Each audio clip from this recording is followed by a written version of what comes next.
शिवाचार्य जी।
चल के मसीहा ये आया है, इंदौर का भाग्य जगाया है। चल के मसीहा ये आया है, सबका ही भाग्य जगाया है। चेतन जगाने को, युक्ति बताने को आई है शिवाचार्य जी, शिवाचार्य जी, शिवाचार्य जी।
शिवाचार्य जी।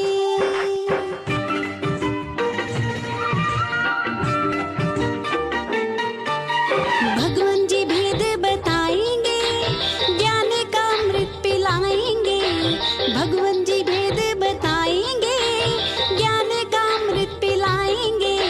लाभ उठा लो रे, भीतर से पालो रे। आई है शिवाचार्य जी, शिवाचार्य जी, शिवाचार्य जी।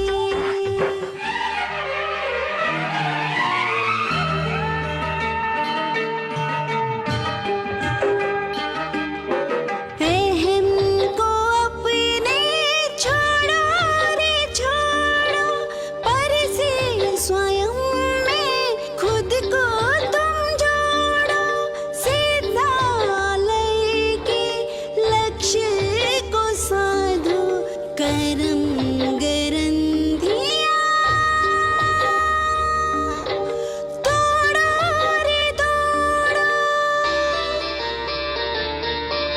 निश्चित ही मुक्ति को पाओगे, निज के निकट जब जाओगे।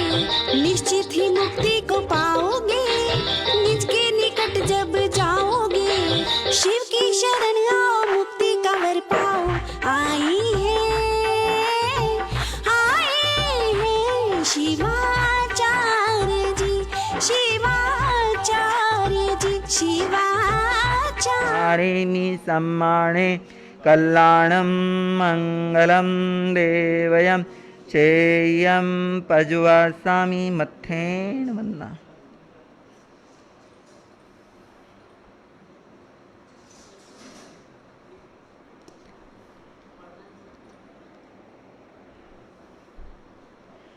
नमो नमो अरिहन्ताणं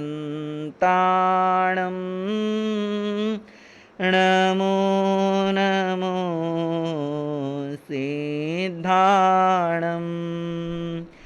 नमो नमो आयर्याणं नमो नमो उवज्झायाणं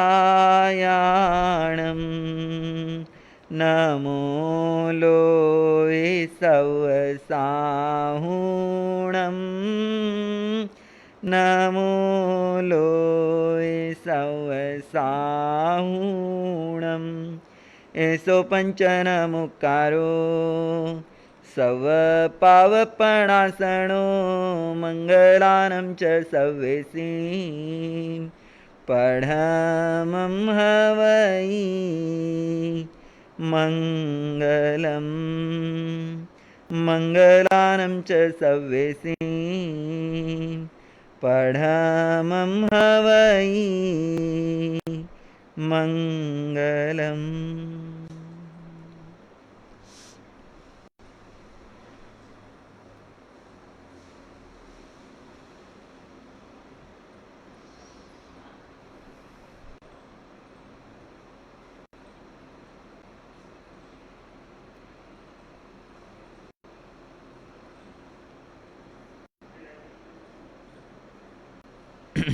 पायो जी मैंने आत्म दर्शन पायो पायो जी मैंने आत्म दर्शन पायो पायो जी मैंने आत्म दर्शन पायो मिथ्यामती की भूमि ऊपर मिथ्यामती की भूमि ऊपर समय अनंत गवायो पायो मैंने आत्म दर्शन पायो पायो जी मैंने आत्म दर्शन पायो मोह कर्म की परते टूटी मोह कर्म की परते टूटी भाव अपूरव आयो आयो जी मैंने आत्म दर्शन पायो पायो जी मैंने आत्म दर्शन पायो सीमित कर संसार भ्रमण को सीमित कर संसार भ्रमण को रोम रोम हर्षायो पायो जी मैंने आत्म दर्शन पायो पायो जी मैंने आत्म दर्शन पायो सांस सांस में समता जागी सांस सांस में समता जागी अद्भुत आनंद आयो पायो जी मैंने आत्म दर्शन पायो पायो जी मैंने आत्म दर्शन पायो छूटे द्वंद्व जगत के सारे छूटे द्वंद्व जगत के सारे ललित बोधि रस पायो पायो जी मैंने आत्म दर्शन पायो पायो जी मैंने, आत्म दर्शन पायो पायो जी मैंने, आत्म दर्शन पायो। आइए सुने श्रद्धा और भक्ति के साथ श्रद्धेय मंत्री जी महाराज के मुखारविंद से जिनवाणी अमृतवाणी मंत्री जी महाराज।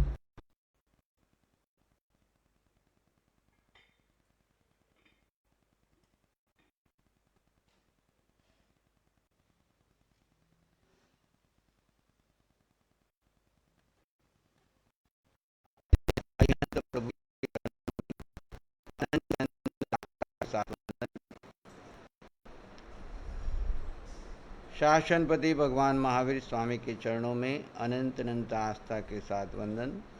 जिन शासन देव जिन शासन माता को नमन। आत्मज्ञानी सद्गुरुदेव युग प्रदान आचार्य भगवान के चरणों में अनंत अनंत आस्था के साथ वंदन। आत्मप्रिय मुनिवृंद, आत्मार्थी साधक साधिकाओं, हम यहाँ पर अध्यात्म की साधना के अंतर्गत, धर्म भावना के अंतर्गत हमने धर्म का चिंतन किया। आज से हम शुरू कर रहे हैं, उनका जीवन धर्ममय हो गया है, उनके जीवन में 10 लक्षण आने चाहिए व्यवहारिक जीवन में। 10 धर्म की चर्चा, 10 प्रकार के यति धर्म की चर्चा हम क्रमशः प्रतिदिन करते जाएंगे। अरिहंत परमात्मा फरमाते हैं, जब तक व्यक्ति को सम्यक का बोध नहीं होता, आत्मबोध नहीं होता, बाहर कुर्सी लगा के बैठ जाता, आत्मबोध जब तक नहीं होता तब तक धर्ममय जीवन हमारा शुरू नहीं होता। सम्यक्त्व का बोध यानी सत्य का बोध, सत्य का बोध हुआ, जड़ और चेतन का भेद विज्ञान हुआ और जीव अपने स्वरूप को जान करके स्वरूप का ध्यान करता है और स्वरूप में ठहरता है, वहाँ से धर्म की शुरुआत होती है। उसके अलावा हम खाली धर्म की क्रिया करके तृप्त हो जाते हैं। धर्ममय जीवन जीने के लिए, और जिसको जीवन में ये सम्यक्त्व आई है तो उसकी कसौटी क्या है, उसकी परीक्षा क्या है? तो अरिहंत परमात्मा फरमाते हैं कि उसके ये 10 लक्षण हैं। पहला है क्षमा। अगर आप सम्यक्त हुई है, आपके जीवन में धर्म आया है, आप धर्ममय जीवन जी रहे हैं, तो आपके जीवन में क्षमा होगी। धर्म है यानी स्वभाव, स्वभाव है क्षमा, विभाव है क्रोध। जिस क्षण में आप क्रोध में हैं, उस समय में आप धर्ममय नहीं हैं, यानी धर्म में नहीं हैं, उस समय आप अधर्म में हैं। विभाव की स्थिति जितनी देर चलेगी उतनी देर आपका कर्म का बंधन चलेगा, कोई रोक नहीं सकता। ये विभाव चाहे कोई भी करे, साधु करे, साध्वी करे, श्रावक करे, श्राविका करे, ज्ञानी करे, अज्ञानी करे, जिस क्षण में जो विभाव में है उसके कर्म के बंधन चल रहे। वो किसी को क्षमा नहीं करता कि ये साधु के वेश में है तो भली क्रोध करेगा तो मैं, आप किसके निमित्त से क्रोध कर रहे हैं ये भी महत्व का नहीं है। जिस क्षण आप विभाव में हो वो क्षण आपका बंधन है। जिस क्षण आप स्वभाव में हैं यानी धर्ममय हैं, होश में हैं, जीव के सत्य के होश में हैं, उस समय आपकी निर्जरा हो रही है। चाहे आप शरीर की क्रिया कर रहे हो, चाहे आप देह की क्रिया कर रहे हो, चाहे आप आरंभ समारंभ की क्रिया भी क्यों ना कर रहे हो, लेकिन जीव अगर अपने स्वभाव में है तो उस क्रिया का कर्म जीव को नहीं लगेगा। इसीलिए बताया, जो व्यक्ति कर्ता और भोक्ता बनता है उसको उस क्रिया का सारा कर्म लगता है, और जो जीव ज्ञाता और दृष्टा रहता है उसको किसी भी कर्म की क्रिया नहीं लगती। प्रत्यक्ष उदाहरण देख लीजिए, कि जब तीर्थंकर भगवान या केवली भगवान छद्मस्त अवस्था में होते हैं, वो पूर्ण मौन में रहते हैं, एकांत और एकत्व की साधना करते हैं। जब तक मोह कर्म नहीं टूटता, वो कोई संसार नहीं फैलाते, किसी को दीक्षा नहीं देते, किसी को प्रवचन नहीं देते, कहीं पर भी ऐसा कोई कार्य नहीं करते, न तीर्थ की स्थापना करते, न तीर्थ की ओर जाते। उस समय वो एकांत और एकत्व में रह करके अपने स्वभाव और विभाव की जंग लड़ रहे होते हैं। विभाव को वो स्वभाव से जीतते हैं। वर्तमान में हमारे को क्या कर रखा है? विभाव ने स्वभाव को जीत रखा है। अभी घंटों हम विभाव में रहते हैं और मिनटों धर्म ध्यान की एक सामयिक दो सामयिक करके तृप्त हो जाते हैं। 24 घंटे में से एक सामान्य व्यक्ति एक आध घंटे धर्म की क्रिया करके तृप्त हो रहा है, और बाकी 20 घंटे 22 घंटे और उन 2 घंटे की क्रिया में भी कितना स्वभाव में रह रहा है, भगवान कहते उतनी ही निर्जय बाकी पुण्य पाप की क्रिया है। और वो भी क्रिया अगर सम्यक का बोध नहीं है, सत्य का बोध नहीं है, तो एक दूसरे को देख करके वो क्रिया कर रहा है, तो वो पुण्य और पाप से आगे नहीं जाएगी। और पुण्य और पाप दोनों क्या है? बोलो क्या है? कर्म है या धर्म है? पुण्य और पाप दोनों कर्म है या धर्म है? और कर्म संसार का कारण है या मुक्ति का कारण है? कर्म संसार का कारण है, वो 4 गति का कारण है, चाहे कैसा भी कर्म हो, शुभ से शुभ हो या अशुभ से अशुभ हो, जैसा कर्म है उसके अनुसार आपको गति मिलेगी।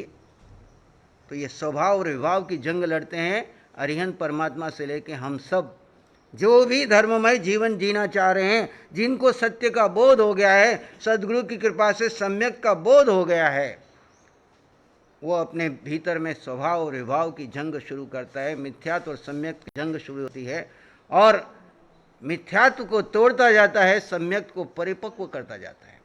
और जिस दिन सम्यक तो परिपक्व हो जाती है, तो उसको हमारे आध्यात्मिक भाषा में हम उसको क्षयिक सम्यक कहते हैं। फिर वो जीवन में कभी मिथ्यात्व में नहीं जाएगा।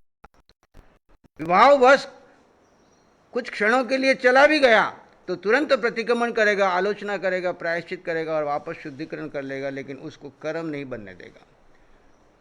दर्शन मोहिनी कर्म को वो क्षय कर देता है, उपशम भी नहीं, औपशमिक भी नहीं, क्षयोपशम भी क्षय कर देता है। और मोहिनी कर्म रह जाता है, उसके लिए जंग चलती रहती है जब तक तो ज्ञान नहीं होता। क्षयिक संकित होगी इसका मतलब ये नहीं उसको बंधन नहीं बनेगा।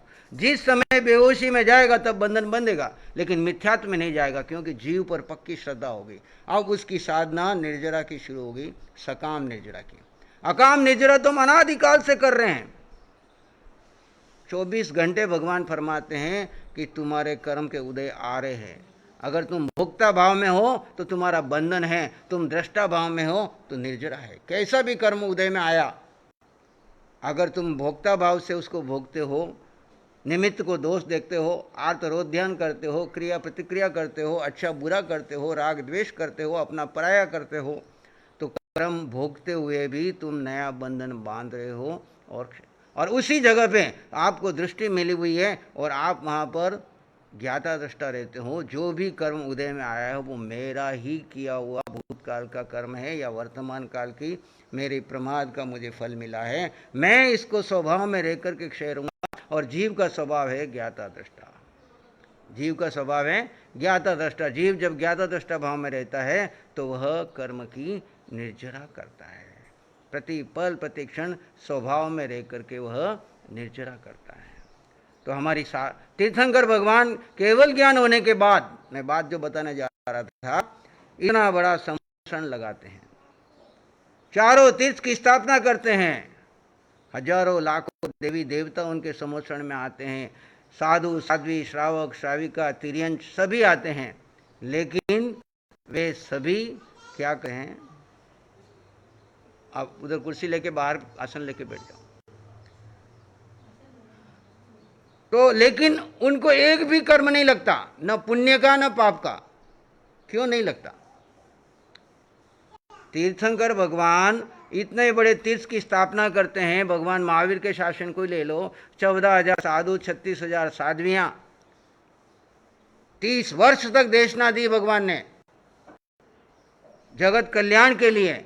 लेकिन भगवान को न तो एक भी पुण्य का कर्म लगा, न एक भी पाप का कर्म लगा। क्या उनके विहार में इतने लोग चलते हैं तो क्या वहाँ कीड़ी मकोड़ी नहीं मरती होगी? कितने देवी देवता आ रहे हैं समोसण में, कितने जीव आ रहे, कितना कुछ हो रहा है, वहाँ पे भी कितना कुछ हो रहा होगा, लेकिन भगवान को एक भी कर्म नहीं लगता। क्यों नहीं लगता बताओ गजेंद्र, क्यों नहीं लगता? हमारे को कहते हम इतना आराम समारंभ कर रहे हो महाराज, कितना दोष लगता होगा।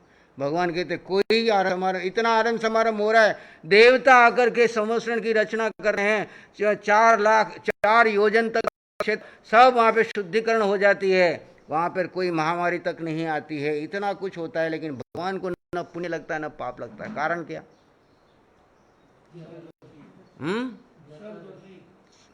सर्वदर्शी है। और क्या कारण है?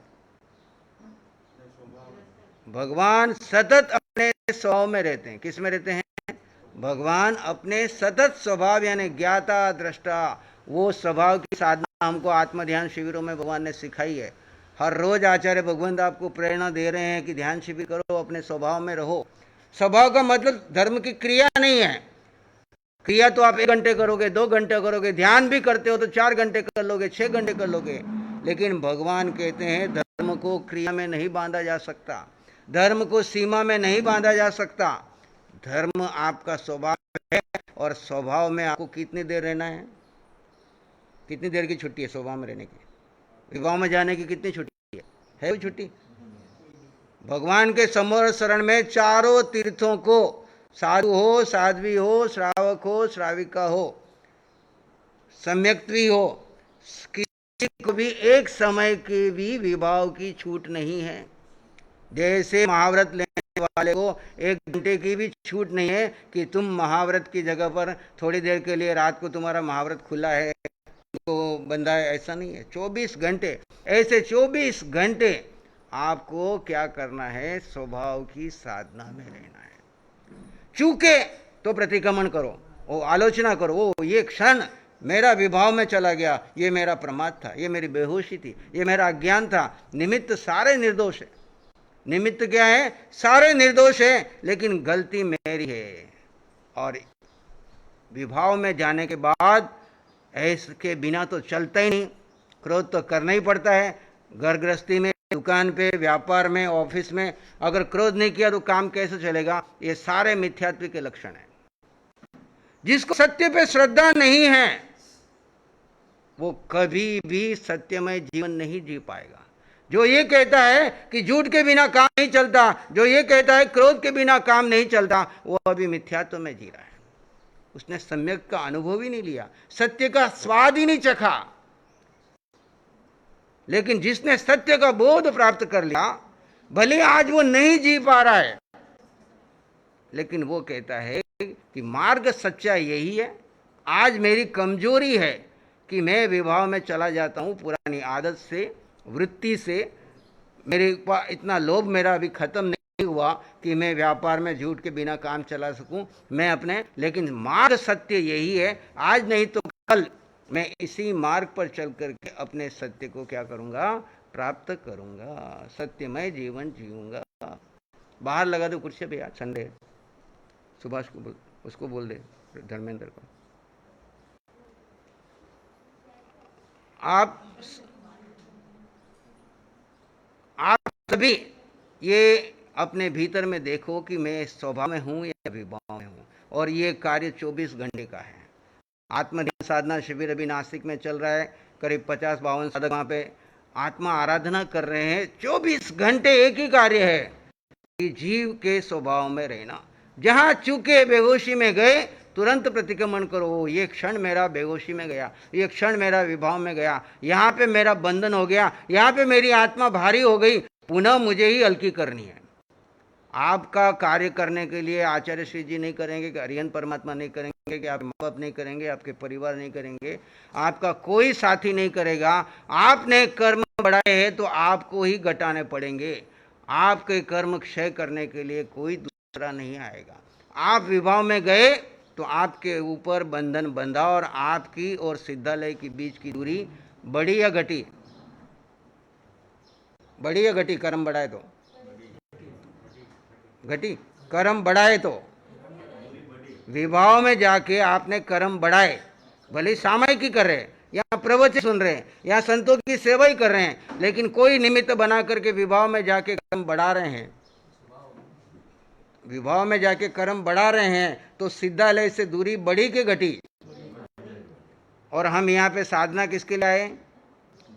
दूरी घटाने के लिए आए या बढ़ाने के लिए आए?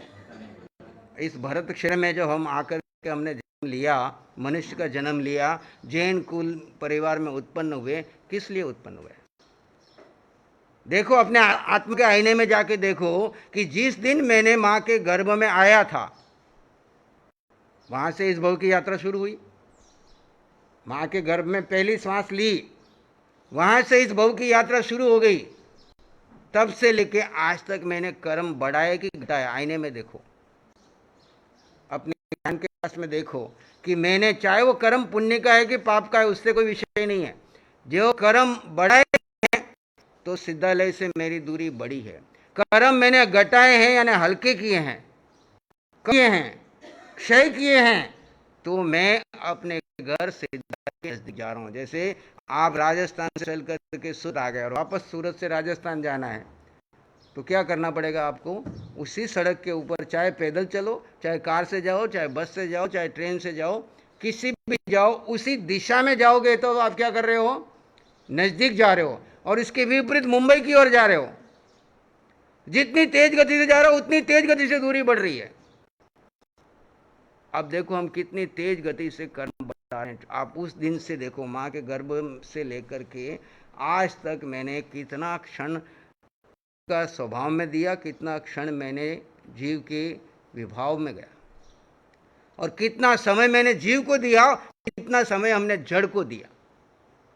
जो जो समय हमने जड़ को देख करके जड़ का ध्यान किया, पुद्गल का ध्यान किया, पुद्गल की चिंता की, पुद्गल के लिए आर्तरोधन किया, और ये धारणा थी कि पुद्गल इकट्ठा करने में सुखी हो जाऊंगा। पुद्गल समझ रहे? नहीं समझ रहे? पुद्गल का मतलब ये सारा तुम्हारा आदि व्याधि उपाधि का संसार, जिससे तुम्हारे मन में विचार भरे हैं, तुम्हारे को शरीर में रोग आ रहे हैं, तुमने जितना धन परिवार इकट्ठा किया, रिश्ते बनाए, संबंध बनाए, आदि व्याधि उपाधि का ये सारा संसार जो है वो पुद्गल से बना हुआ। पुद्गल का मतलब है जो सड़ता है, गलता है, बदलता है, प्रति पल प्रति क्षण सड़ रहा है, गल रहा है, बदल रहा है, आपके साथ आया नहीं, आपके साथ जाएगा नहीं। आपके साथ सिर्फ कार्बन शरीर आया, कार्बन शरीर जाएगा। जीव के साथ अन्य जितना तुम यहाँ पे इकट्ठा कर रहे हो, और तुम्हारी सोच है कि ये सब हमको सुख देंगे, ये सब हमको शांति देंगे, ये सब हमारे को मुक्ति देंगे, वो सारा बंधन का कारण है। क्योंकि मिथ्यात्व है। पुद्गल को पुद्गल चाहिए। किसको चाहिए? इस जड़ को पुद्गल चाहिए। जीव को एक भी पुद्गल की आवश्यकता नहीं है। जीव को एक भी पुद्गल की आवश्यकता नहीं है। जीव को केवल आपकी अटेंशन चाहिए। क्या चाहिए? जीव अपने स्वभाव में रहकर होश में रहे, अपने जीव के होश में रहे, और सब में जीव देखे। आप सब में जीव, बिना जीव का कोई आपके घर में एक दिन भी रखते हो किसी को?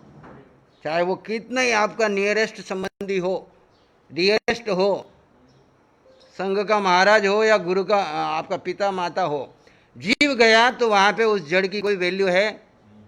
आपके जीव के बिना इस जड़ जिसमें आपका जीव अभी रह रहा है उसकी क्या वैल्यू है?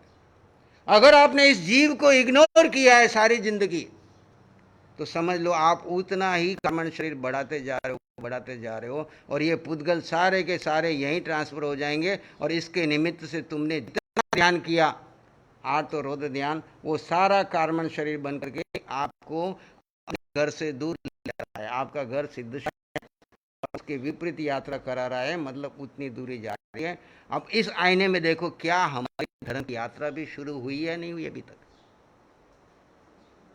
हम धर्म के ठेकेदार बने हुए हैं, धर्म के गुरु बने हुए हैं, धर्म के अध्यक्ष बने हुए हैं, लेकिन देखो अपने अपने में कि इस एंगल से देखते हैं तो हमने कार्बन शरीर बढ़ाया ही बढ़ाया है, घटाया तो बहुत थोड़ा। 24 घंटे आर्त रोध ध्यान करके, चिंतन करके, चिंता करके बढ़ा ही जा रहे हैं। तो बात चली थी हमारी आज, पहला धर्म क्षमा।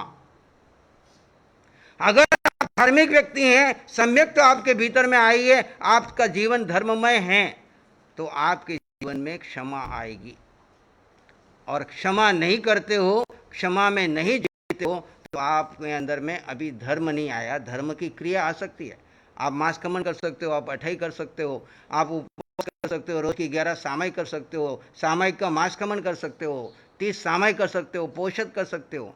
लेकिन अगर आप स्वभाव में नहीं रह रहे हैं, उसके बदले में भी दुनिया भर की अपेक्षाएं लेके बैठे, एक लोग की माला फेरी और मेरा काम धंधा अच्छा चलना चाहिए, एक पोषद किया और मेरा ये उपसर्ग टल जाना चाहिए, एक आयम किया तो मेरा ये काम हो जाना चाहिए, तो वो आप क्या कर रहे हैं? धर्म की क्रिया से बदले में आप पुण्य कमा रहे हैं और उसके बदले में कुछ मांग कर रहे हैं। धर्म है मुझे बदले में कुछ नहीं चाहिए, ये क्षण मेरा स्वभाव में बीता, वो क्षण मेरी निर्जरा का है। स्वभाव है जानो देखो और परम आनंद लो। केवल ज्ञानी भगवान जो मैं बात की थी, उनको एक भी कर्म नहीं लगता, क्योंकि वे हर समय हर पल सब तीनों लोग को जानते और देखते पर कोई प्रतिक्रिया नहीं करते। आप और हम क्या जान रहे, कितना जान रहे, हमारे सामने कितना के थोड़ा सा। और आजकल मोबाइल के ज़माने से थोड़े बहुत समाचार उधर की बात है, वो तीनों लोग जान रहे हैं। हर एक जीव का भूत भविष्य वर्तमान तीनों जानते हैं, लेकिन वे किसी के काम में दखल अंदाजी नहीं करते हैं। वे सब में केवल ये खाली जगह पर यहाँ बैठ जा, हाँ आगे आगे बैठ जा, करो। सभी जीवों को सब में जीव देखते हैं, ज्ञाता दृष्टा भाव से सब में जीव देखते हैं, ना उसका भूत देखते हैं ना भविष्य दिखाई पड़ता है, पर वो उसको लेकर के उनके मन में कोई नहीं। आप पूछोगे तो आप बता देंगे आपका भूत क्या है भविष्य क्या है, लेकिन वो किसको महत्व देते हैं? जीव को महत्व देते हैं। ऐसे क्षमा कौन कर सकता है? जो अपने में जीव देखता है, सामने वाले में भी जीव देखता है। और जैसे ही वो विवाह में गया, उसको अंदर से आकुल व्याकुलता हो जाती है। जब तक वो क्षमा भाव में नहीं आता है, उसके भीतर में व्याकुलता शुरू हो जाती है। उसका जो सहज आनंद प्रसन्नता थी वो गायब हो जाती। देखना, आप जब भी क्रोध करो किसी के ऊपर, आग बुबला हो जाओ और वो निमित्त तो साइड में चला गया, उसके बाद आपके भीतर में क्या चल रहा है सिर्फ उसको जानो और देखो दृष्टा भाव से, तो अंदर में देखोगे आपकी आकुल व्याकुलता हो रही है, आर्तरोद्यान चल रहा है, लेकिन किंतु परंतु चल रहा है, कारण पे जा रहे हो, भूत में जा रहे, भविष्य में जा रहे, ऐसा किया होता तो मैं ऐसा करता, और फिर थोड़ी देर के बाद होता है कि नहीं करना चाहिए था, जरूरत थी, मैं इसके बिना भी रह सकता था, मैं शांति से भी इस कार्य को निपटा सकता था, मुझे घर होने की क्या आवश्यकता थी। जैसे ही आपके भीतर में ये भाव आया और आपने अंतःकरण से पहले उस जीव को क्षमा किया जिसके प्रति आपने क्रोध का भाव किया, उसके निमित्त को एकदम निर्दोष मान के उसके प्रति क्षमा का भाव लाया, अपने आप को क्षमा किया कि इस समय मैं विभाव में गया और मैं क्रोध में जाकर के मैंने बंधन बांधा, अपनी आत्मा से क्षमा मांगा। लोग कई बार आगे कहते हो सामने वाला क्षमा नहीं करे तो हम क्या करें? सामने वाले को क्षमा करने के लिए साधना नहीं है, क्षमा है आपके भीतर में जो आग लग रही है, विभाव की आग लग रही है और उसमें आपके कर्म बंधन की धारा अखंड चल रही है, उसको रोके कैसे? तो वहाँ पर आप अपने जीव में जाकर के ज्ञाता दृष्टा भाव में रह करके थोड़ी देर आते जाते श्वास को देखो और शांत हो जाओ। निमित्त को बिल्कुल निर्दोष मानो, सामने वाला जो भी निमित्त बना है उसका कोई दोष नहीं, मेरा ही विभाव था, मेरा ही ऐसा कर्म उदय में आया जो सामने वाला निमित्त बन गया, निमित्त का निर्दोष है और मैं विभाव में गया हूँ, तो अब मैं अपनी आलोचना करूँ, मैं अपना प्रतिक्रमण करूँ, मैं अपनी शुद्धिकरण करूँ और पुनः स्वभाव में स्थित हो जाऊँ। और जैसे ही आप स्वभाव में स्थित होंगे और भाव से सबसे क्षमा याचना करेंगे, तो आपके भीतर में एक आह्लाद का भाव आएगा, एक प्रसन्नता, वापस पुरानी जो उस घटना घटने से पहले जो प्रसन्नता का भाव था वो आएगा। और फिर अगर निमित्त भी सामने मिल गया तो तुरंत जाकर के उससे हाथ जोड़ के क्षमा मांगोगे भाई कि वो क्षण में बेहोशी में चला गया, विभाव में चला गया, प्रमाद में चला गया, मेरे निमित्त से आप विभाव में मत जाना, क्षमा मांगता हूँ, वो घटना को यहीं पे ख़त्म कर दीजिए। आप मेरे को निमित्त बना के आप ध्यान करके नहीं कर्म बांध दिए, मैं तो चलो आलोचना करके प्रतिक्रमण करके ध्यान करके गुरुदेव के साक्षी में जा करके क्षमा मांग लूँगा, लेकिन आप मेरे निमित्त से इस घटना को बढ़ा करके अपने कर्म न बांधिए, मैं निमित्त बना उसके लिए क्षमा मांगता हूँ। अब सामने वाला क्षमा करे या न करे उसका विभाग है, आपने क्षमा मांगी, आप मुक्त हो गए, आप आपके भीतर में एक प्रसन्नता का आह्लाद का भाव आएगा। उत्तराधिकरण सूत्र के 29वें अध्ययन की 17वें भावना में बताइए, क्षमावणी आयनम जीवे पल्हायन भावम जनिये सब पाण भूय जीव सत्यसु मेति भाव मुपाई। ये मुपाई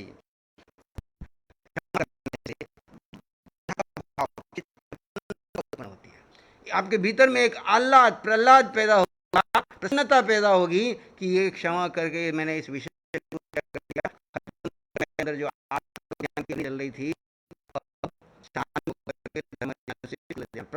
प्रसन्नता क्या है? जीव का स्वभाव है, आनंद जीव का स्वभाव है, शांति जीव का स्वभाव है। और अपने भीतर में क्षमा के भाव रखोगे और फिर क्या कहा, समस्त जीव योनियों के प्रति सब प्राण भूय जीव सत्तु, सभी जीवों को पांच भागों में बांटा। सब प्राण पंचेंद्रिय, वनस्पति, पृथ्वी, वनस्पति जितने भी से लेकर प्राण भूत, हम सब भूतकाल में कहाँ रह गए? निगोद में रह के आए, सब वनस्पति में रह के आए। कितने काल रहे? वनस्पति ऐसी सबसे वहाँ पे अनंत काल तक भूत में है। प्राण भूत जीव, जीव में आ गए पंचेंद्रिय और सत्व में आ गया पृथ्वी पानी अग्नि वायु, जिससे आपका ये शरीर बना हुआ। प्राण भूत जीव सत्व से मैत्री भाव पैदा होता है, मित्रता का भाव आता है। आचार्य भगवान बता रहे हैं, जय हो विजय।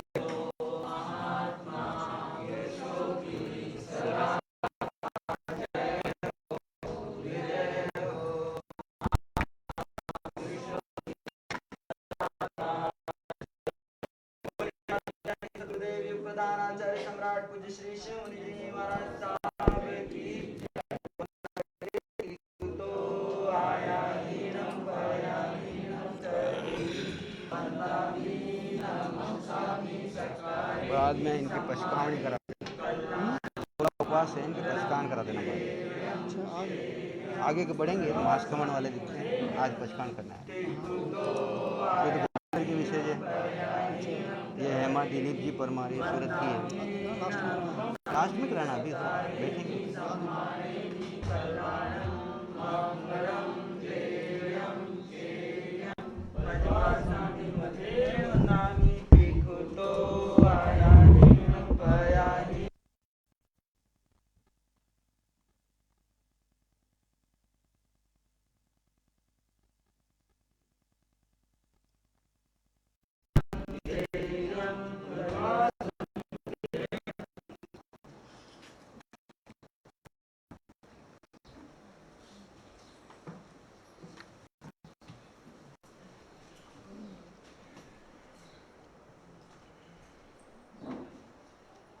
आचार्य भगवंत हम सब का बोध कराएंगे, श्रद्धा और भाव से श्रवण करें। आचार्य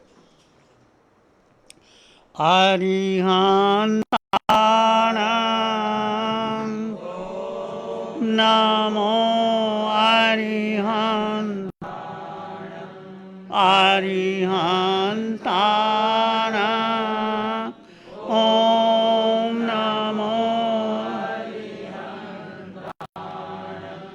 घबराओ न दुख जीवन में जीवन सुख दुख का मेला है। घबराओ न दुख से जीवन में दुख दुख का मेला करना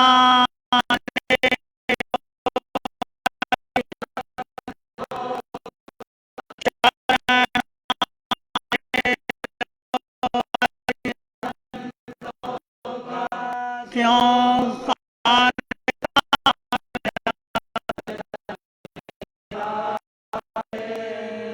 ये प्रभु से मरा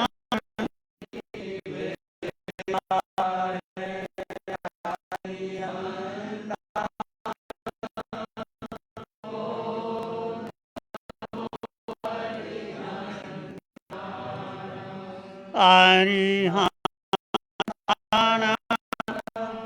ओम नमो नमो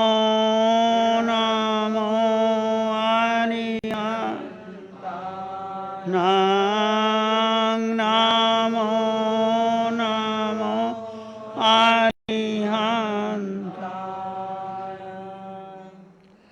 अरिहंत परमात्मा महाविद्या क्षेत्र में विराजमान, जिनकी अनंत अनंत कृपा हम सब पर बरस रही, उस प्रभु के चरण सरोजों में अनंत अनंत आस्था के साथ नमन वंदन प्रार्थना कृतज्ञता के भाव।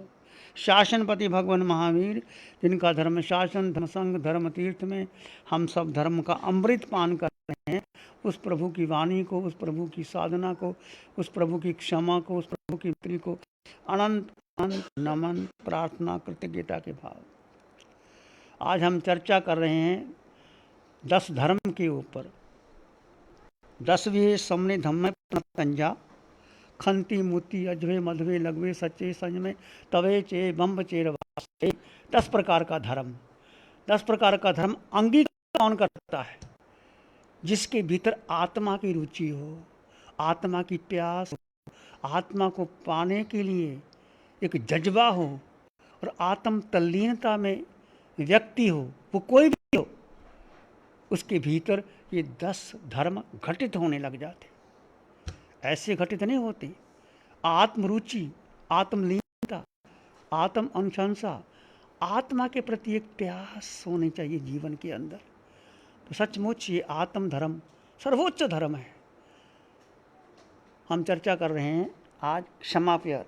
10वें धर्म पंजा खंती मोती अजवे लगवे सच्चे संजमे तवे चे बम चेरवर। क्षमा, क्षमा क्या है? क्रोध पर विजय प्राप्त करना। जब कोई व्यक्ति आप पर आके क्रोध करता है, अपमानित करता है, गाली देता है, आपको गलत मत करता है, उस समय आप शांत हो जाते हैं। ये क्षमा की बात है। भौतिक पदार्थ होने पर आपकी इच्छा ही नहीं उसको भोगने की। ये मुक्ति, खंती, अजवे, सरलता, रिजुता, कपट रहित जीवन, बच्चे की भांति सरल, स्पष्ट, सपाट हो जाना। जैसे बच्चे, छोटे बच्चे को कुछ भी पूछो, सारी बात स्पष्ट कह देता। वो नहीं कहता कि माँ ने क्या कहा, पिता ने क्या किया, क्या बात कहनी और क्या नहीं कहनी। कपट रहित जीवन। आज मार्दव, अभिमान पर विजय प्राप्त, मान आ भी जाए उस पर विजय प्राप्त करना। लाघव, कर्मों के भार पर और अपने दोषों को हल्का करने के लिए लाघव। सत्य, हितकारी, मितकारी भजन बोलना। ऐसा सत्य हो जो किसी को कटुक ना लगे, किसी को पीड़ादायक ना हो, ऐसा भजन सत्य बोलना। संयम, भाई बच्चे को चुप करा लो, किसका बच्चा है? थोड़ा दूर ले जा। 5 इंद्रियों को विजय करना, 4 कक्षाओं पर विजय प्राप्त करना, 5 अनुव्रत महाव्रत का पालन करना, ये संयम के लक्षण है। तप, तप इच्छा का निरोध करना। इच्छा हो आकाश समान अनंतिया, इच्छा आकाश के समान अनंत है, पर उन इच्छाओं को सीमित कर लेना, ये है तप। त्याग क्या है? सुपात्र को दान देना। वैसे किसी को भी दान दे सकते हैं। यदि आप सुपात्र को दान देते तो उसकी महिमा हजारों गुना बढ़ जाती है। और त्याग का मतलब है किसी वस्तु पर अपनी मालकियत हटा देना, तभी आप त्याग कर सकते हो। यदि आप किसी वस्तु पर मालकियत है और उसको छोड़ देते हो, त्यागी कहे जाते। ब्रह्मचर्य वास, ब्रह्म में वास करना, 9 बार शायद ब्रह्मचर्यों का पालन करना, ये 10 प्रकार का धर्म है। और जिसमें आत्मरुचि, आत्मलीनता, आत्म तल्लीनता हो और उसमें धर्म पर ये 10 प्रकार के लक्षण प्राप्त हो जाते। आज हम चर्चा करेंगे क्षमा। खंतीनंग भंते किम जनई। उत्तरदान सूत्र में आता है, हे भगवान, क्षमा से जीव को किस गुण की प्राप्ति होती है? क्षमा से जीव परिश्रम को जीतता है। अब जीवन में जब भी आप तप कर रहे हैं, चाहे ध्यान कर रहे हैं, चाहे कोई अनुष्ठान कर रहे हैं, उस समय आप 22 प्रकार के परिश्रम से कोई भी परिचय आपके जीवन में आ जाता है उसको आप जीतने का प्रयास करते हैं तो वो क्षमा भाव, क्षमा धातु से क्षमा ये बना है। क्षमा का अर्थ है सहन कर लेना। क्षमा भाव से लाभ ही लाभ है, नुकसान तो है ही नहीं। किसी ने गलती की, आप हाथ जोड़ दो, अगला पानी पानी अपने आप हो जाता है। उसने कुछ कहा, तुम कुछ कहो, वो उसने कहा, महाभारत खड़ा हो जाता है। तो क्षमा भाव, हृदय में शांति का सद्भाव होता है। शांत व्यक्ति किसी को दुख दे ही नहीं सकता, किसी को पीड़ा कर ही नहीं सकता। क्रोधी व्यक्ति, क्रोध कब आता है? जब उसके भीतर एक जलन, एक पीड़ा, एक बेचैनी, एक तड़फ होती है, फिर वो सहन नहीं करता। वो कोई भी सामने आ जाता है, उस पर गुस्से होता है, गाली देता है, और गाली ना हो तो फिर वो सीधा चपेट भी लगा देता है, डंडा भी उठा लेता है। ऐसा कुछ जब क्रोध आता है, and anger is utterly fruitless, it only adds bitterness to misery and misery. क्रोध कभी भी देखो, कोई भी क्रोध करे, चाहे संत करे, चाहे साध्वी करे, चाहे साधु करे, भक्त करे, कोई भी क्रोध करता है तो एक क्रोध के कारण कितने कर्मों का बंधन हो जाता है। तो कभी भी क्रोध आ सकता है, आपको भी आ सकता है, मुझको भी आ सकता है, पर क्या करना? उपशम, शांत रहना। क्रोध आया, थोड़ा एनालिसिस करना, चिंतन करना, ये क्रोध आया है तो मुझे क्या करना चाहिए, उस व्यक्ति को कैसे देना चाहिए। यदि आप शांत भाव से सोचोगे, उसको उत्तर नहीं दोगे, तो क्रोध धीरे धीरे धीरे धीरे वो शांत हो जाता है। क्रोध एक अग्नि है जो मनुष्य को जला देती है। 3 बातें कही हैं आचार्य कांशीराम जी महाराज साहब, सोहनलाल जी। कम खाना, गम खाना और नम जाना। कम खाने से क्या होता है? आजकल सारा स्वास्थ्य क्यों बिगड़ जाता है? हम ओवररेट खा लेते, खाई जाते, बीमार हो जाते हैं। कम खाना और नम जाने का मतलब है कम खाना, गम खाना। हम 99% गलतियों से बच सकते हैं यदि हम क्षमा, गम खाने का मतलब क्षमा धारण कर लेना। नम जाना, सबका प्रिय हो जाना, झुक जाना, नम्रता से स्वीकार कर लेना। क्षमा बहुत बड़ा है। क्षमा ब्रह्म, क्षमा सत्यम, क्षमा भावी च, क्षमा तप, क्षमा शौर्यम, क्षमा दम। महाभारत में लिखा है कि क्षमा तप है, क्षमा सत्य है, क्षमा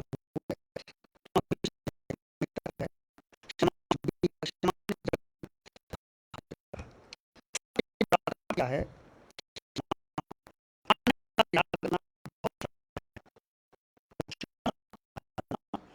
बहुत बहुत मुनि को पृथ्वी के समान, पृथ्वी पर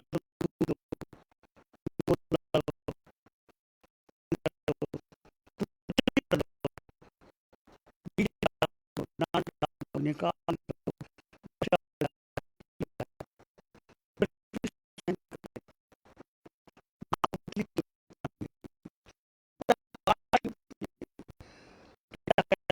आकाश की आकार में है, तो माँ सबसे छोटा बड़ा भाई बहन, माँ पृथ्वी के समान है। नहीं खाएगी, सबको खिला देगी, फिर बाद में खाएगी। और पिता घर का क्या है? आकाश के समान।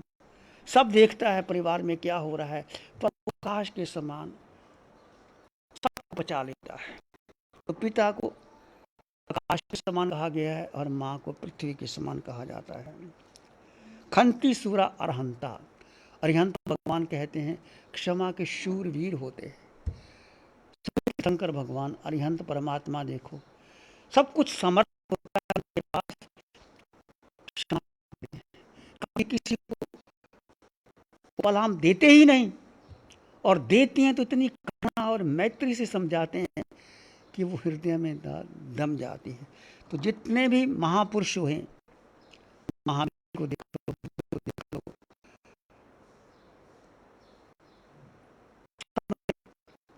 क्षमा को धारण किया है। महावीर तो कहते हैं सभ्य जीवा के मंतु में, मिट्टी में सब भूए सु वैरंग मज्जंग नारिया। एक सूत्र के अंदर जब आप प्रकट करते हैं तो लास्ट में ये आता है कि मैं सभी जीवों से प्रार्थना करता हूं, सभी, ये नहीं कि पुरुष स्त्री छोटा बड़ा, सब जीव, वायु, इंद्रिय, चिरंद्र, वचन, नरक के निरीय, त्रेंच, मनुष्य और देव, चार गति के लाख जीवा योनियों से वो क्या क्षमा याचना भगवान करते हैं।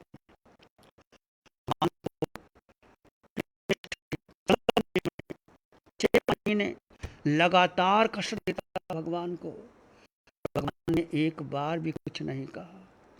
जैसे भगवान महावीर ने दीक्षा ली, दीक्षा लेते भयंकर से भयंकर उपसर्ग आते रहे, पर भगवान अपने में चुप होकर के सबको अभयदान देते रहे। संगम देवता ने तो एक रात्रि में 20-20 उपसर्ग दिए। चूहा, नेवला, सर्प, हाथी बना करके उस रेला वर्षा शांत होकर खड़े रहेगा। ऐसे बहुत बहुत उपसर्ग भगवान के सामने आए, कानों में भी ठोके गए। भगवान ने भी उद्धार करने के लिए जानते थे, लोगों ने मना भी किया कि इस रास्ते पर ना जाओ, चंड कौशिक ऐसा ना है, वो डस लेता है। भगवान तो करुणावान से बिल पर आकर कौशिक इतना भयंकर क्रोध, उसने मन में सोचा ये कौन मेरे सामने आकर टिक गया है, कोई मेरे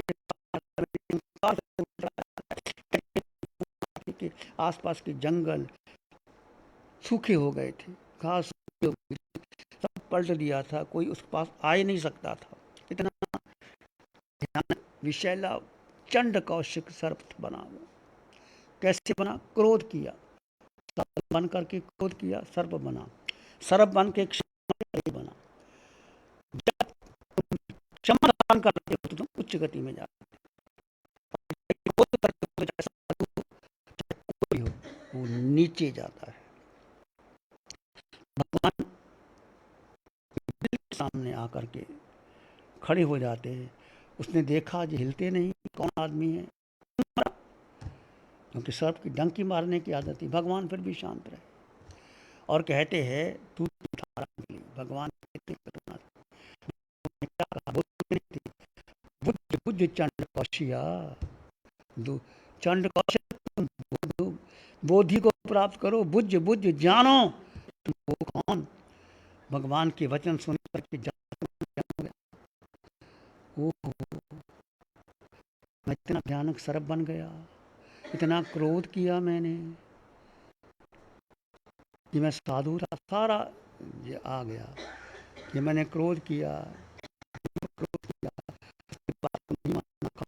कराया, मर के सर्प बन गया। अब बस जाति समझ गया भगवान बुझ बुद्धि चंड कौशिक, हे चंड कौशिक तुम बोधि को प्राप्त करो। एक प्रभु का यदि हमें भीतर लग जाए तो हम कहीं से कहीं पार हो सकते। भयंकर सर्प जिसके आगे कोई था,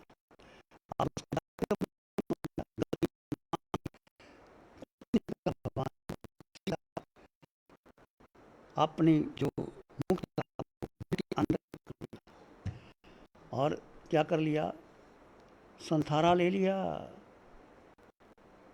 सर्प ने।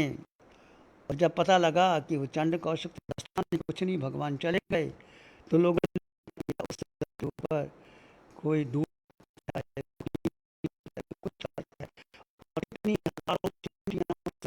सर्प के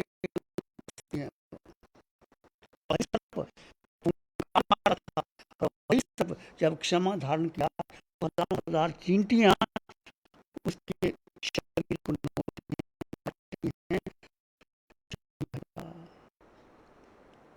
और वो देवलोक में आता है कि हमें क्षमा धारण करने चाहिए। बहुत एग्जाम्पल हम द्रौपदी की क्षमा आप देते हैं, युद्ध चल रहा था। अश्वत्थामा ने द्रौपदी के 5 पुत्रों को कर दिया। अब युद्ध अश्वत्थामा और लेके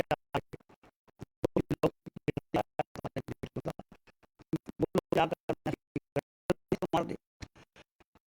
अश्वत्थामा को देख करके उसको कहा, मेरे पुत्र तो मारे ही गए, मैं इसको मार दूंगी।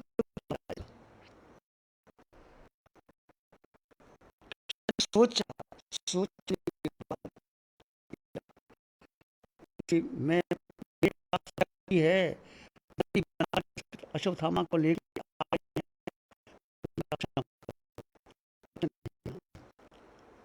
द्रौपदी को पूछा गया,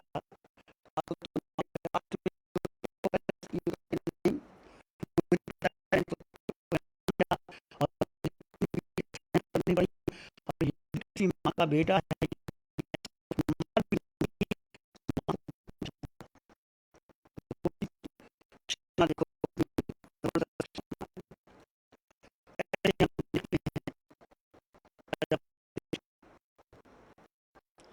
नास्तिक राजा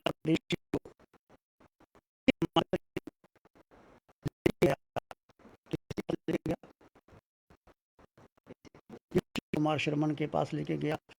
लंबा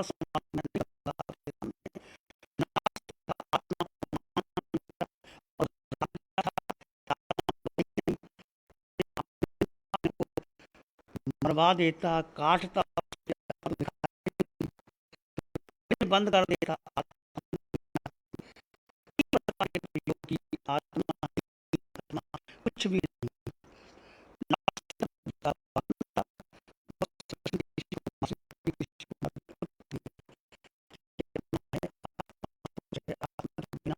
तो कुछ भी नहीं हो। और उसको बताया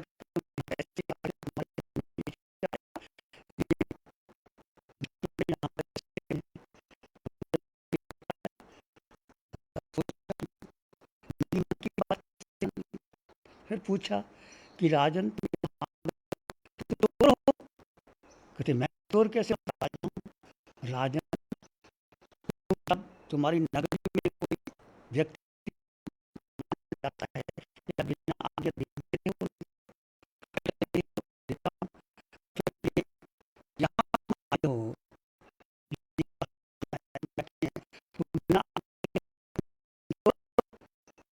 राजा परदेशी को ऐसे मुंह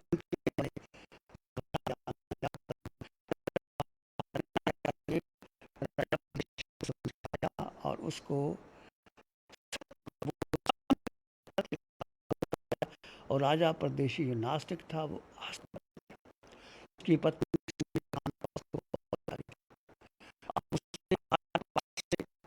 किनारा कर दिया।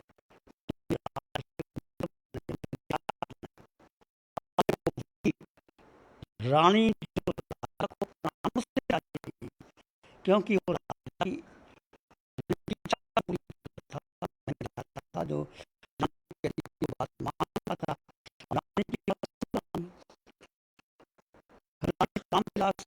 जाती थी, मना कर रानी ने अपने बेटे को बता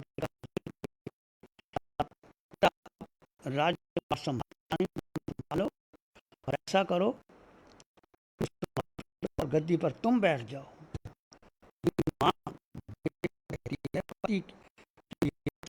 कर दो, संभालो। बेटी माँ ये कैसे हो सकता है, तो मैं कर दूं,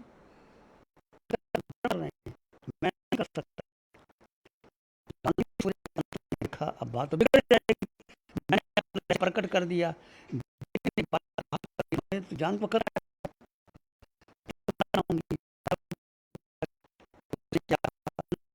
कहती थी उसने कहा सब बैठे करने के बाद जब पहाड़ी रानी ने क्या सोचा कि जो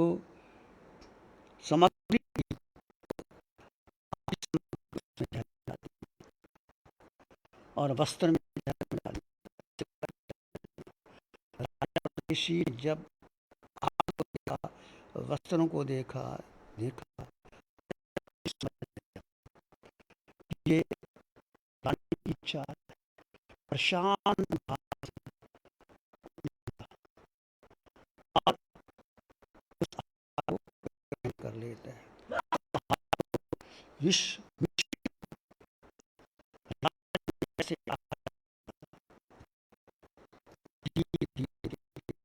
विश्व का प्रभाव होने लगा। सोचा काम नहीं किया, कैद करवा सकता था, दे सकता था, सबके सामने कह सकता था। बड़ी क्षमा रखी। राजा परदेशी ने शांत होकर के संथारा कर लिया। अंतिम आ गया है तो लिखना लेना चाहिए। आपको भी लगे कि मेरा समय आ गया है,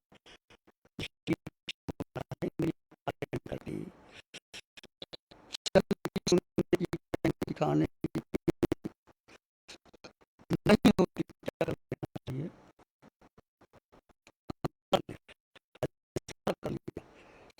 करके राजा मृत्यु को प्राप्त लोक में जन्म लिया। लोक में बाद भगवान के समोसरण में आता है और नाटक दिखाता है।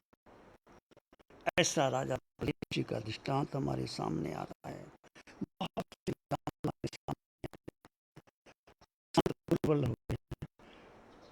महाराष्ट्र कर्नाटक के अंदर वो जाति से जुल्हा थे।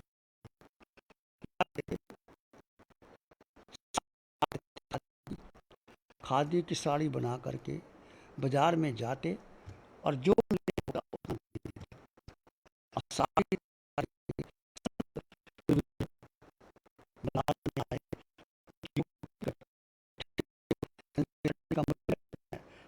का 2 रुपए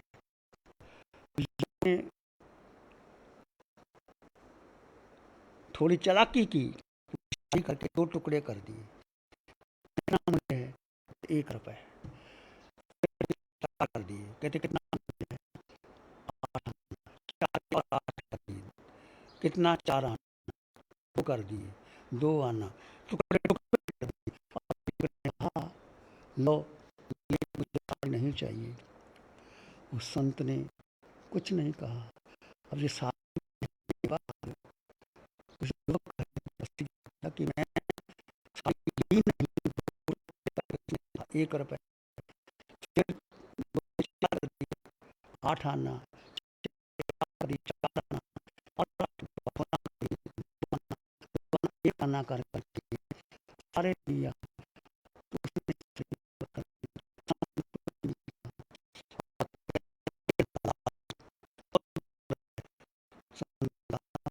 नहीं चाहिए। ये सारी थी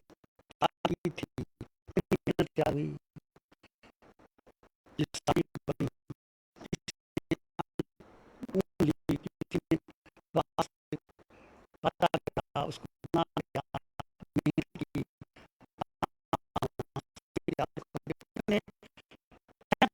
परिश्रम है इसमें, और तूने ऐसे 2 रुपए की कीमत नहीं, तुमने कितने व्यक्तियों का मूल्य का अवमूल्यन कर दिया तुमने। जब यही बात कही, संत की इतनी क्षमा दे करके वो चरणों में गया कि मुझे तो कहता कि जब मैं साड़ी के 2 टुकड़े करने लगा था तब मुझे क्यों नहीं कहा। संत ने कहा मैं कह सकता था, परंतु उसमें तुम मेरी शिक्षा ले नहीं सकते थे। मैं आपको शिक्षा देने के लिए ये कह रहा हूँ। 2 रुपए की बात नहीं, कितना तुमने नुकसान कर दिया। कितने सैकड़ों लोगों की मेहनत बेकार कर दी। किसान ने खेती में कपास पैदा की, कपास से जुलाहा तक आई, जुलाहे ने जुना ताना बाना बुना, रंग दिया, कितने मेहनत से साड़ी तैयार हुई और तुमने काट करके ऐसे ख़त्म कर दी। ये ने कुछ नहीं कहा और योग पानी पानी हो गया, चरणों में गिर गया कि मेरी बहुत बड़ी गलती। क्षमा करने से कितना बड़ा लाभ होता है। आप भी देखो, घर में कोई गलती हो जाए तो क्या हो जाता है? फर्क पड़ जाता है? नहीं, फर्क नहीं पड़ता, तुम बड़ी हो जाती है।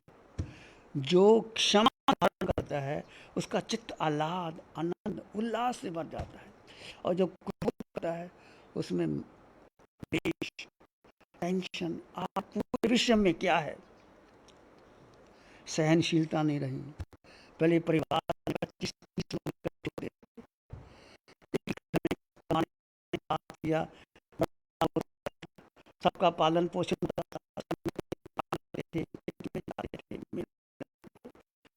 झगड़ा भी होते होंगे, मैं नहीं कहते, कुश्ती भी करते होंगे, झगड़ा भी करते होंगे, पर वो मन में टेंशन नहीं था, क्रोध, वैमनस्य, पीड़ सा।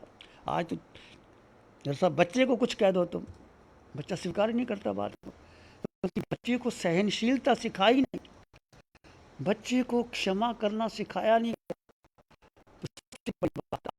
हाथ टूट रहे हैं आज विश्व में, डॉक्टर कितनी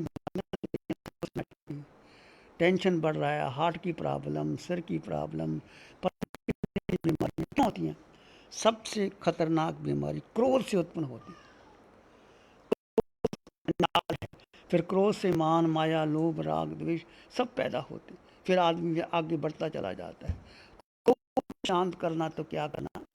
क्षमा धारण करना। महावीर की समय, गौतम बुद्ध की समय, गौतम बुद्ध तो किसी युवक ने उन पर थूक, तो बुद्ध ने क्या किया? चादर ली, उसको ऐसे पहुंच दिया। आनंद बहुत उत्तेजित हो गया। आपने क्या बिगाड़ा किसी?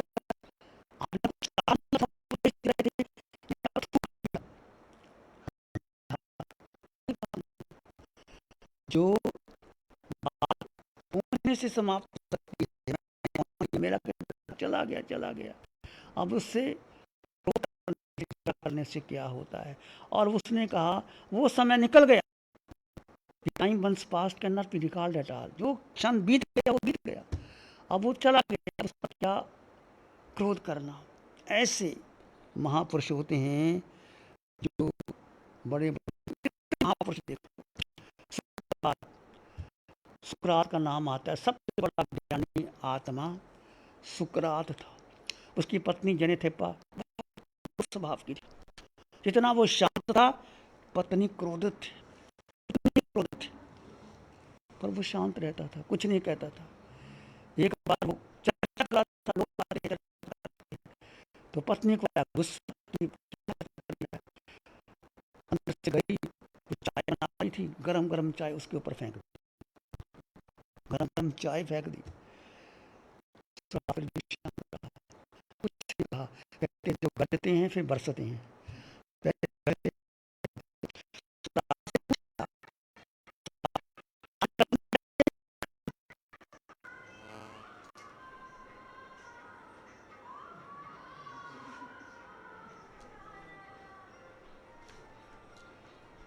मोबाइल बंद करके आया करो भाई।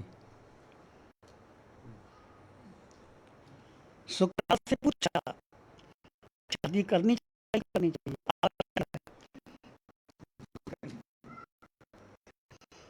सुकरात ने सुंदर उत्तर दिया, शादी तो कर लेनी चाहिए। कहने लगी आप कहते शादी करनी चाहिए, आपकी पत्नी कहते देखो अच्छी पत्नी मिल गई तो आपका परिवार ठीक चलेगा, जैसे मेरी तो एक ऐसे उत्तर देते हैं वो लोग। ऐसे बहुत से एग्जाम्पल हैं। तो क्षमा एक बहुत बड़ा तप है, क्षमा था।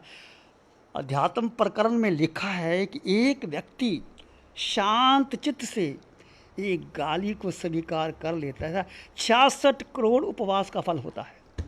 कितना? 66 करोड़ उपवास का फल एक गाली को सहन करने से होता है, अध्यात्म प्रकरण में लिखा है। तो हमें क्षमा धारण करनी चाहिए।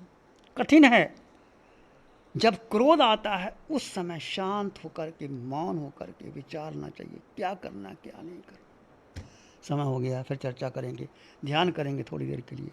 आंखें बंद, मन वचन काया शांत, शरीर शांत, विचार शांत, सृष्टि शांत, वातावरण शांत, हर दिशा हर किनारा शांत, शांत शांत शांत।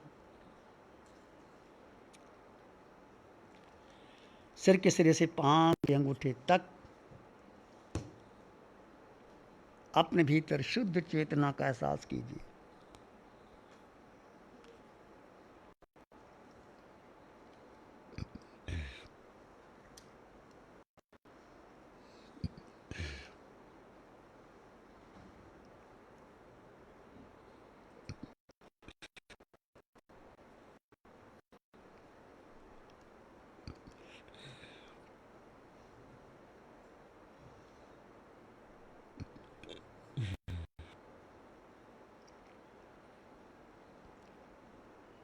सिर के सिरे से पांव के अंगूठे तक आप शुद्ध,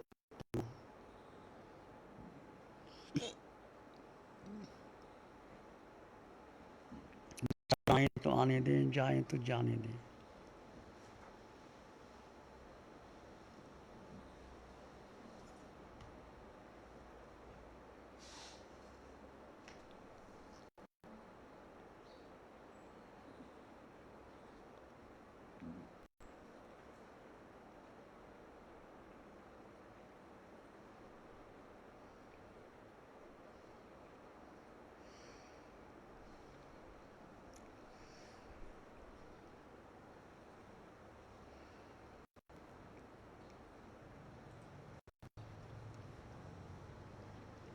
अपने भीतर गहन मौन और शांति का अनुभव करें।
भीतर मौन गहन शांति का अनुभव करें।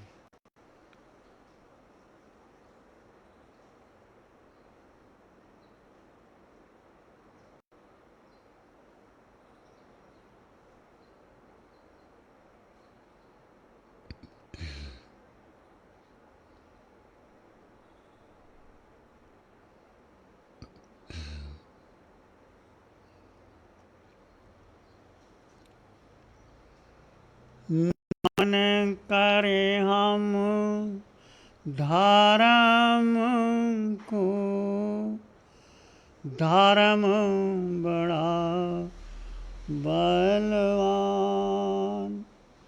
नमन करे हम धर्म को, धर्म बड़ा बलवान। धर्म सदा रक्षा करे, धर्म करे कल्याण। धर्म सदा रक्षा करे, धर्म करे कल्याण। सबका भला हो, सबका मंगल हो, सबका शुभ हो। इसी में एक लंबा गहरा श्वास लें। अरिहंत परमात्मा के चरणों में अनंत कृतज्ञता ज्ञापित करें। एक और लंबा गहरा श्वास। अरिहंत परमात्मा के चरणों में नमन और वंदन। दोनों हाथों को आंखों पे ले जाएं। हल्का सा स्पर्श, धीरे से आंखें खोल सकते हैं। नमो अरिहंतानंग, नमो सिद्धानंग, नमो आयरियानंग, नमो अवैयानंग, नमो लोए सब साहुनंग, धम्मो मंगल मुकीटम, अहिंसा संयमो तवो देवावित्तं नमं संति जस धम्मे श्यामनो। श्री चत्तारी मंगलम, अरहंता मंगलम, सिद्धा मंगलम, साहु मंगलम, केवली पाणत्तो धम्मो मंगलम। चत्तारी लोगुत्तमा, अरहंता लोगुत्तमा, सिद्धा लोगुत्तमा, साहु लोगुत्तमा, केवली पाणत्तो धम्मो लोगुत्तमो। चत्तारी शरणं पवज्जामि, अरहन्ते शरणं पवज्जामि, सिद्धे शरणं पवज्जामि, साहु शरणं पवज्जामि, केवली पाणत्तं धम्मं शरणं पवज्जामि। चारे शरण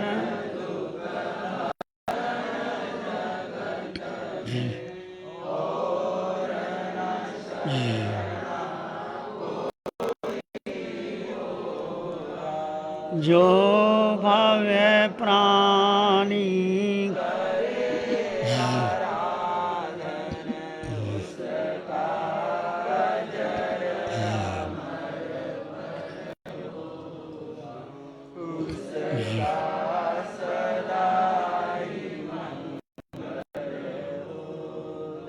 आज 16 के उपवास श्रीमती अनीता गजेंद्र जी चंडालिया, आज उनके 16 उपवास आए तो नहीं आए बेटी साथ आए आपके, धन्य हैं। तपस्या करने वालों को, ऊंचे भाव रखने वालों को, मास्क मन के आगे बढ़ने वालों को, अनीता गजेंद्र जी चंडालिया को, हेमा जी के भी 16 है। हेमा दिलीप जी परमार, आज 16 उपवास है। वो तो बहुत होंगे ना। अच्छा, हेमा में आए हैं। हेमा दिलीप जी परमार को धन्यवाद। 16 की तपस्या करने वाली हेमा जी को धन्यवाद। आगे बढ़ने का भाव रखने वालों को धन्यवाद। 16 का पचकान, 34 बत्तम पचकामी, पचकान करा 16 इनके 16 के 16 के आपके 15 है। अच्छा 16 करने 15 करने हैं। 16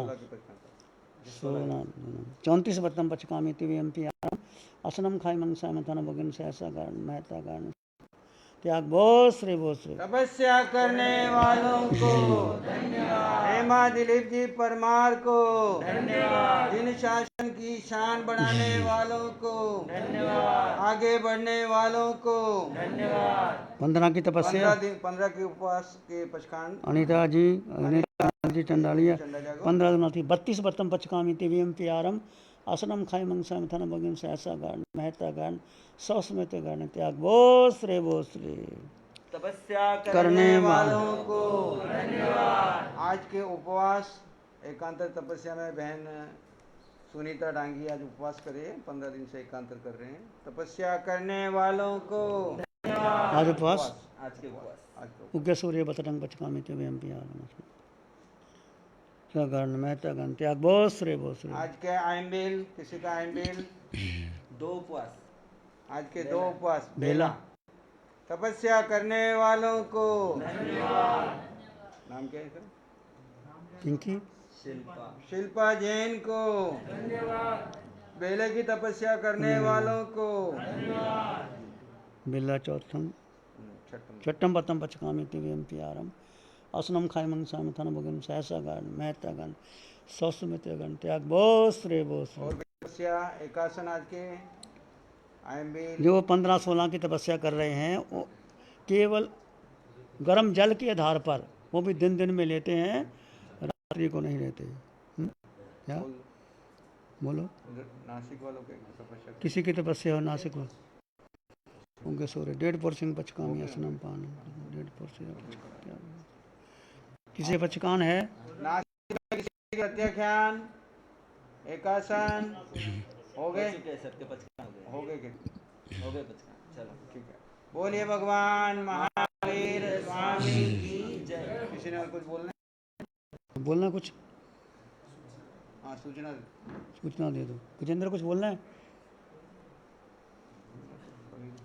बच्चे को भजन करना। आगे बढ़ोगे या वापस आओगे? आगे बढ़ोगे क्या स्वागत करना है? आगे आओगे इधर आओगे करेंगे आगे करेंगे ठीक है बाद में ऐसा करना जिनके मास कामन होगा ना शाल माला चांदी का सिक्का भोजन बना के रख देंगे चांदी का सिक्का 1-2 मंगा बोलिए भगवान महावीर कृतन को बोल दो स्वामी की जय। चांदी का सिक्का 2-4 करे पूरा करे कोई भी आज बुला ले बच्चे को भजन बोलना है। बोल भाई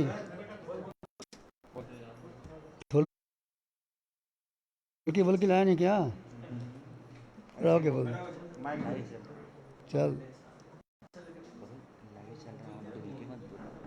तैयारी नहीं है ठीक क्या? है ऐसे बोल दे बच्चे तो जो याद आओ ये बोल दे बोल दे